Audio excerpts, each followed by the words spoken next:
Hey guys, you're watching Guitar Chat, the show where we chat to two musicians to see what guitars are bringing out on tour of them. And today I'm joined by none other than Nick from Make Them Suffer. Nick, how are you, dude? Hey, good. First time playing in like 3 years. Your last shows were what, 2019 before the pandemic? Yeah, our last Australian tour would have been before the pandemic. 2019 with After the Burial. Sick. Across all the main cities plus Canberra and Newcastle from memory. So what's the reception been like finally playing again and like, you know, all that stuff? How's the reception been from the crowds? Well, we've been, I'll be honest, we were very nervous in the lead up to this tour because obviously with, you know, member changes, we hadn't really done any content, produced any music in about a year. And I think we left a lot of people trying to, you know, figure out what we were doing, and the song was, the way we approached the new track was a little bit, we're playing in a different tuning, we've got a new member. A lot of moving parts that are different, yeah. That's right, yeah. We were going out of the formula a little bit, so when the song came out, or even before the song came out and we'd announced the tour, while the tour was being announced with no content, we were a little bit sketchy on, we were a little bit worried about how tickets would sell, but everywhere, is it not? Yeah, well, even pretty good. Yeah, even before the music video came out, a couple of the venues, namely Brisbane and Melbourne, already sold out, and the others, Perth, Adelaide and Sydney were all selling really fast without the music having been released. So, and obviously once the music video came out and it was shared on YouTube and whatnot, it's like hotcakes, so I think that's just a testament to like the band and the music and stuff. That's awesome. Yeah, we both play Jacksons. I like my hardtails, seems you like your trems. So I'm very interested to see what you're running with this Jackson. Let's give it a look. Yeah, great. Let's get nerdy about it. Well, this is my Warhorse. It's super beaten up. I've had this since 2018. I've still got my wireless pack on it. Yeah, I'm taking this straight from the venue and taking it straight back. This is what I'm playing with tonight. It's a soloist. A Pro Series soloist. Sick. Pro Series soloist. That's correct. Nice. I've taken out some of the hardware, replaced it with Goto, just because I like gold. Yeah. They didn't offer the model in gold hardware. And yeah, this one's got a whammy bar. I didn't really start playing whammies until probably a few years ago when Jackson offered me my first guitar, and I've just gotten used to it. I know a lot of people have a lot to say with whammy bars, especially. Like you hear non-touring artists complain about guitars with a whammy. Yeah, with whammy bar Floyd Rose systems, right? So you can only imagine what a touring guitarist has to go through. I sweat a lot. Like it's impossible to, you know, maintain my guitar properly after each set without a guitar tech. Even after giving a wipe down, I think I've been told there's something in my sweat that makes it super corrosive. Yeah, I mean, that's more of a superstition. That's sort of, that's just me being superstitious. But you know, despite like the rusting it's copped over the years, it's still solid just solid. Yeah, it hasn't failed me. I've never had any problems with it. Nice. You can chuck it around, and if it gets chipped or dented, like I don't have to, worry. So what tuning is that one set up in at the moment? So this one's in drop A. I've been told I've got somewhat of an unorthodox playing style. So to a lot of people, the setup's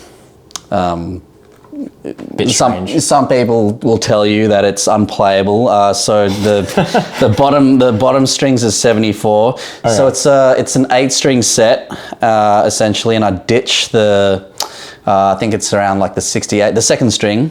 I think it'd be a 64. Yeah, 64, 68. So it goes from 74, 54. I can't remember the rest. 48, 36. So you've got a wound string for your, I guess your G string is a round string. Whatever that correlates to in drop A. Yeah, that's right. I'm a rhythm player and it just makes sense for that. Fair. Sick. Sick. I'm assuming that because it's a 6-string soloist, it's a 25.5-inch scale, so you're going to have to run the thicker gauge. That's right. Anything lower than 70, I've tried 68s on the A string and it's just, it's just floppy. In the studio, it's all right. If you're recording, it probably makes more sense because you get the brighter, you get a brighter sound from thinner gauges, from thinner strings. But while you're touring, while you're playing live, just hammering into your guitar. you got adrenaline. You just want to hit your guitar hard, and you want to hit it hard without it going out of tune. So the one thing I've learned from the Floyd system is that it helps a lot with that. Once it's set up properly, I can like whammy the hell out of it. That's just like foreign to me. Like I just think the guitar's just gonna go all out of whack. I do it 15 times a set, and chuck on my tuner quickly to just check everything. And I've never had to, if it's set up properly, I've never had to, because the fine tuners are there, aren't they? So you just give them a quick little nudge if they have to be, but they don't. So that's sick. That's awesome. Yeah, that's right. Yeah. What pickups are you running? I believe the humbucker's Seymour Duncan distortion. Okay, sick. Not sure what the neck humbucker is, but I don't use it. Okay, cool. Anyway, so that's. Are you a big pickup guy? Do you find yourself like switching in and out? Or is it kind of just like this one works, let's put it in? I've tried a few different pickups. I have to admit, I'm not like,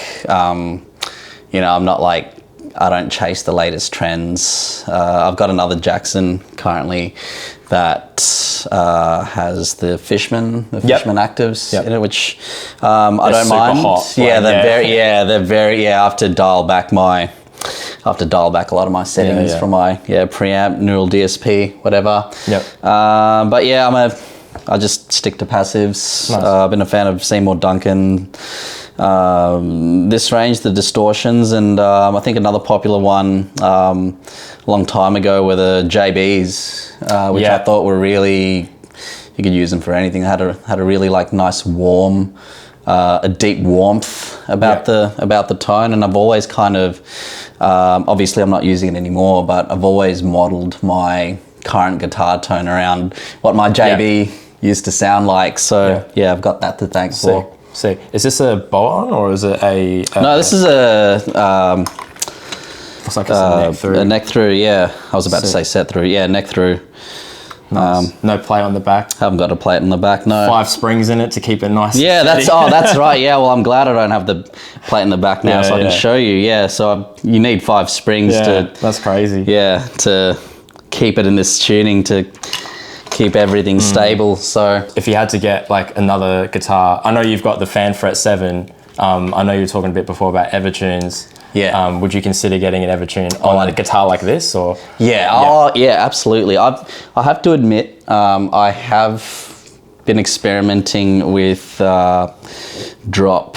So the new Make Themself a Song Doomswitch is in drop E, open E. It's basically the drop A 6-string tuning, but then you got the added low E. So I've actually done that on this guitar with this setup, the Floyd Rose setup,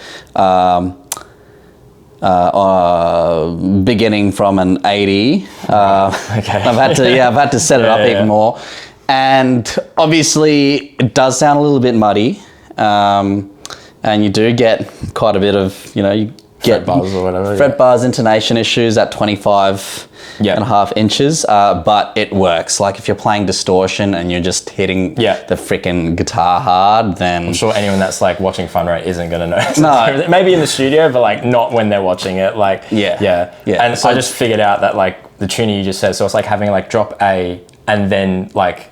So it's like having drop E, but then you drop the 6th string as well. So it's like, yeah, okay, I get you. Yeah. That's right. Sick. But on the Evertune part, every time I've gone into a studio, it's been with an Evertune, guitar set up with an Evertune. Like you can't, if you don't own if you have a guitar that isn't a Floyd setup, and you haven't got an Evertune installed, what are you doing? Yeah, I know. I've gotten to that. I was a bit skeptical, and then I tried it, and now like after like a year, I guess, of just playing them exclusively, almost like out of just me being lazy, like I've got other guitars that I just don't want to play because I have to sit there and tune them. But like if I do decide to pick one of those up, like I have USAs that don't have an Evertune and like imports that do, and I can tell like after a year playing the Evertune how out of tune even if it's like perfectly in tune, like just intonation issues and stuff, like your ear literally gets used to how in tune an Evertune sounds. It's crazy. But obviously if you need to do like the crazy dive bomb stuff, there's no way to do it. Yeah. They don't want to do it yet. No, I'm sure they will be in the future, but that'd be next level. That'd be next level engineering. But yeah, nah. Obviously, when the Floyd's set up like properly, you just showed me like it's fine. So no problems at all. Yeah.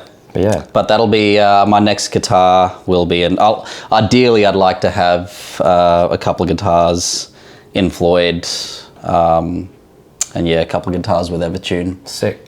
Just so you can mix and match between what parts, I guess, in studio and decide to play them live and all that stuff. Yeah, that's right. Yeah, there's plenty of benefits to touring with Evertune guitar as well.